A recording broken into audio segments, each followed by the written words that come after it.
Hey friends, my name's Georgie and you are listening to the Just Breathe podcast, where I'll be talking all things breathing to help empower you guys to use the power of your breath to harness your bodies and minds. Today's episode is a collection of the highlights from episode 31 of the podcast, where I had the most powerful conversation with Dr. Ela Manga.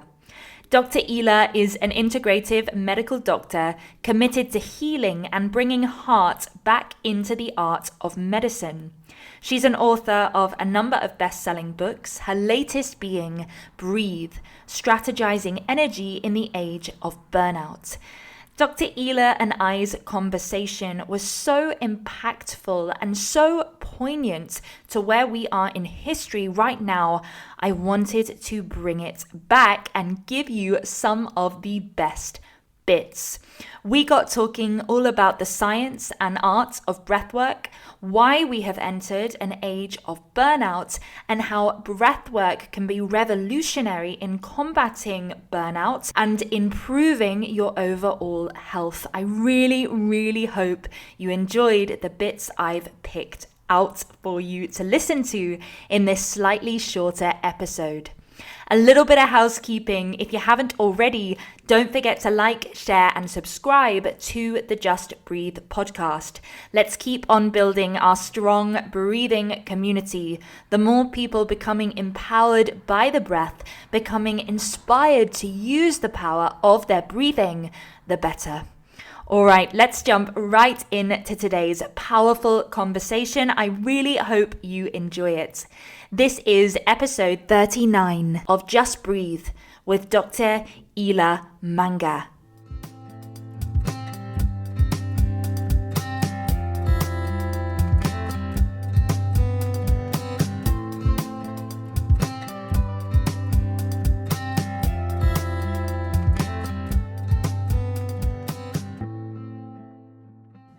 Well, I think the big shift for me as a medical practitioner came about 5 years, well, I suppose not even 5 years, maybe 2 or 3 years into my work as a GP, when I realized that the paradigm in which I was trained didn't quite resonate for me. And it was important for me to empower patients with ways to support their own health and well-being. Yeah. And I suppose that, that was the entry point into, I guess, breath being a part of this new paradigm. And I hadn't discovered breathwork in its pure form, then, but already was thinking about breath as a way of being. And up to then, my experience of breathwork was through my yoga practice. And, through the traditional pranayama practices, breath control. Yeah. And it was in 2011, actually, when Dan Brule came to South Africa to run a series of workshops. And he was actually using the wellness center where I had been practicing just outside Johannesburg as the venue. And I curiously attended one of his talks and just felt very drawn to what he was saying, and very curious then to experience his breathwork sessions, and had a one-on-one session with him, and have to say that was the turning point for me. It completely changed my life. It was nothing short of a divine experience, a deeply spiritual experience for me. And I felt that this was what I had been longing for, yearning to feel, yearning to experience. But I didn't know it. Right. It was like such a powerful homecoming, and a deep experience of love, really, and it was so transformative that I suppose it pulled me in very deeply from that moment, and I started to work with it more. I was behind this and was passionate about bringing this to more people. Yeah. And it started to really experiment with bringing breathwork into my practice as a modality, as a way for people to become more aware of what they were experiencing in their body, to listen more deeply to what their bodies were communicating them. Yeah. and to share a very empowering tool that they could take home and practically apply in their everyday life. And at that point, I'd become very interested in energy management and burnout. Yes. And our energy rhythms and cycles. And here was a modality that was completely supportive of this way of supporting our energy. Do you find that the burnout actually, if people could address that, they could lower their risk of these chronic diseases that we see so much in today's world? Absolutely. Yeah. Because, burnout is really as a result of being locked in a state of adrenalized energy. Yeah. And that adrenalized energy it's useful, it's helpful, it's part of our physiological primal makeup. Right. It has a role, but it also is very addictive. So we very subconsciously live in a way that fuels this adrenalized energy. Yeah. And even in the way that we exercise, even in the way that we are engaging with every aspect of life, subconsciously it just keeps us on because, it feels good initially. Yeah. It feels like we're on, we are alert, we are productive, we are excited. It's fantastic, initially. But it behaves exactly as a drug does. And it has the same effect on our system. Wow. Yeah. Right. So we almost become addicted to our own adrenaline. Is it to our own dopamine as well? That sort of hit of, or the like when you get even like a like on social media, that addiction of I must keep putting things out there more, when actually perhaps less is more is what would serve us. Absolutely. And so we develop these addictive neural pathways over time.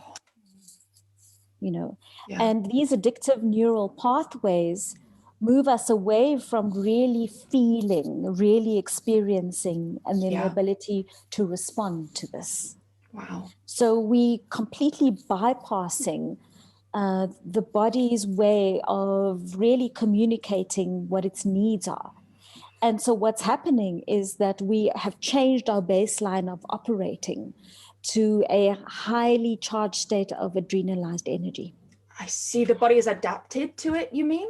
It's maladapted to it. Maladapted to it, right. And so is it, when you say it works like a drug, is it almost that you are numbing your own body's communications and callings? Absolutely. Wow. Yes. The way that we are wired as human beings, and you'll see this in every organism, is that we work on a rhythm of energy, a rhythm of energy that is fueled by this adrenalized kind of way of being, that's fueled by the stress hormones. But the way that we're wired is that we're meant to use this energy. It's given to us so that we can use it to channel it. Yes. And traditionally, it was done in the form of movement. And, when we're living out in nature, we naturally move to release it, to discharge it. Yes. Yeah. And what's happening now is that we don't have those natural mechanisms to discharge this adrenalized energy. So it stays trapped in the system. Yeah. We go into our mind to try and process it. And all it does is get trapped and fuels this experience, this physiological experience of anxiety. So as a result, our breathing pattern has shifted in response to this new baseline of adrenalized energy. Wow. Right. So we are breathing habitually now in a way that reflects this, which means we're breathing through our mouths. You know this through your work. Short, shallow, excess. Using accessory muscles. Yeah. The diaphragm is getting weaker, and we are developing dysfunctional patterns of breathing unconsciously. Right. Yeah, absolutely. And so this dysfunctional habit of breathing, this unconscious dysfunctional habit of breathing, is having an impact on every aspect of our being. Yeah. It's impacting the rhythm of our hearts. It's impacting the function of our digestive system, because we know that with every movement of the diaphragm, we're massaging every organ of the digestive system. The heart is being massaged with every breath that we take. Yeah. So we are not optimizing our breath at all when our our diaphragm is weak and not being used the way it should be. And we're not getting the best of every breath that we take. And this is leading then to anxiety. Just from the way that we are breathing, habitually breathing, it's feeding the cycle of anxiety. Right. And if we ignore that root cause of the dysfunctional breathing, which I suppose there's even a deeper root cause in terms of the way you are living your life, or the environment you are surrounding yourself with, that all stimulates that over breathing, I suppose, that throws off the nervous system, that leaves you locked in this adrenalized state. I'm curious, in women, that must have a huge effect on the menstrual cycle and the reproductive system as well. Absolutely. And when we talk about energy management, the fundamental principle is living in alignment with our natural rhythms and cycles. Yeah. And we have many of them. Okay, so the breath is a natural rhythm and cycle. Our heart rate is a rhythm and cycle. We have circadian rhythms. We have our menstrual rhythm. Yeah. And we are metabolically, physiologically, emotionally, energetically different in every part of our menstrual cycle. Wow. Yeah. So in a patriarchal society that places this ideal on a perfect way of being, for example, intermittent fasting or a paleo diet or whatever it is, vegan or whatever, it's very geared to a male physiology, which is completely different. Completely. To the way that we function as women. And so it's really quite a mind shift to really start to firstly acknowledge that we are different in every part of the cycle. In the follicular phase, in the ovulation phase, in the premenstrual phase, in the menstrual phase, the needs of our body are different. Yeah. And when we can wake up to that and respond so that we are supporting what our body's needs are in each of those parts of the cycle, it's really profound. I mean, I've started to notice this in myself now, that, when I'm in my premenstrual phase, my body wants to move differently. It doesn't want to move in a very energetic way that I would normally feel, connected to when I'm in my ovulation phase, which is a more high intensity, a very kind of let's get going, let's get out, creative kind of feeling. And so when we can learn to adapt and respond to these rhythms and cycles, it's a very important part of healing and getting back to our natural rhythms and cycles again. How can we utilize, especially if we go on to the topic of phones, and that's a constant stimuli, even the noise of the text, the bzzz, that straight away a rush of adrenaline, cortisol right into your system. It's like an alarm bell every 2 seconds going off. Perhaps is it more about having autonomy, that the phone doesn't control you, you control that phone? I think it's the other way around with a lot of people, to be honest. Yeah. I mean, I find that happening in myself, me too. And so one has to be so conscious. It has to be a daily practice. Yeah. A daily choice, a moment-to-moment choice. Right. And back to this idea of moment-to-moment choices. It goes back to what you were saying about it's not natural to have a fixed way of eating. No. Or a fixed exercise regime. And I think part of what we're being invited to do now is to learn to be really adaptable and responsive as nature is. Yes. Moment to moment, day by day. Yes. Can we become more in tune with, okay, what is my body asking for today? And I often have this little a ritual where I go and into a kind of process where I I feel into, okay, what is my body saying? So what is my BI? What is my body's intelligence saying today? Yes. On a physical level, how do I want to move? What is my body craving to eat? Yes. What is the food that's going to love me back today?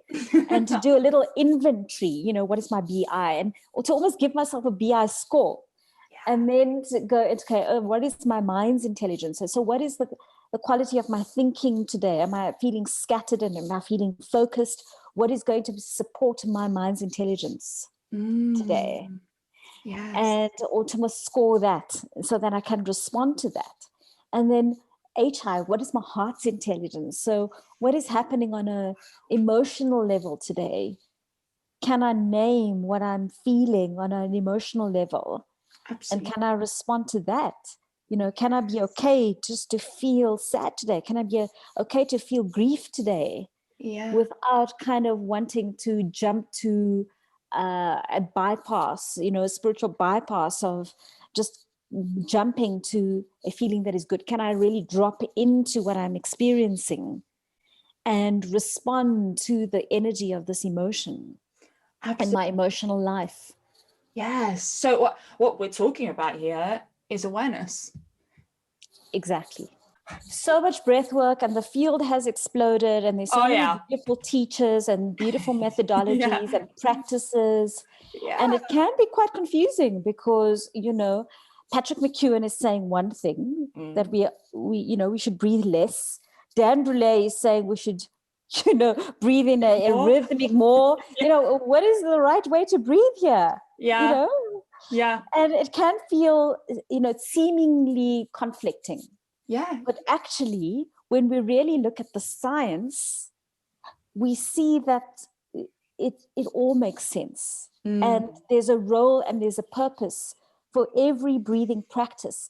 And if we can understand the physiology behind these practices, it really wakes us up to, firstly, the magic of the physical body, how our physical body is perfectly designed to facilitate the flow of breath, and how we can consciously engage in these practices in a very aware and empowering way when we understand the physiological impact of all of these practices. Yeah. So this has been what I have been working with in the last few years, is to get people to understand the basic physiology behind breathing, so that they can use these practices in a more conscious way. Yes. As a tool for energy management and self-regulation in a very simple way. The Art of Breathwork framework was created as a response to the need to simplify the vast spectrum of breathwork practices out there. Yeah. So we created this framework called ART, which is really an acronym for awareness, regulation, and transformation. Mm-hmm. So the A is the breath awareness for self-awareness. The R is breath regulation for self-regulation. And the T is transformative breathing practices for powerful healing and transformation and releasing trauma and accessing our true nature. Absolutely. Yeah. So they're all right.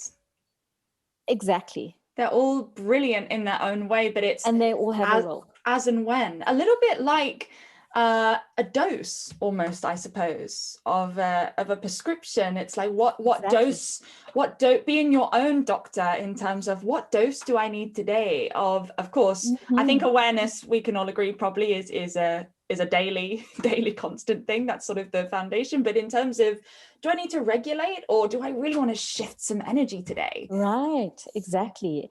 And that's where all the self-regulation practices are really beautiful. And if you look at all the practices that from yoga, from the conscious connected breathing, from, Wim Hof, all the practices that are out there can be kind of put into this category of either, calming the system, so relaxation techniques, energizing techniques, and then balancing techniques. You know, and you know, as you're rightly saying, if we can wake up to what the body's experiencing, you know, what is my BIHIMI? What is my body saying? What is my heart saying? What is my mind saying? How am I experiencing energy?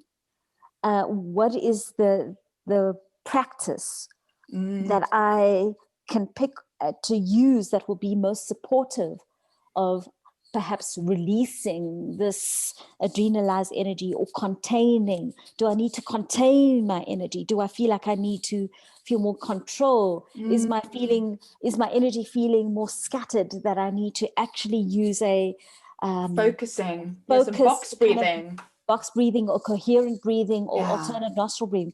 Or do I need to use a more rhythmic, cathartic practice to release and discharge energy? You know, and maybe can I add on, can I start with a more cathartic practice and then follow on with a more calming practice? So we can get really creative. And so that's why I love the word art, because it is a form of art. You know, we have the basic tools, but once we have the basic tools, we can get really creative and we can make up our own practice.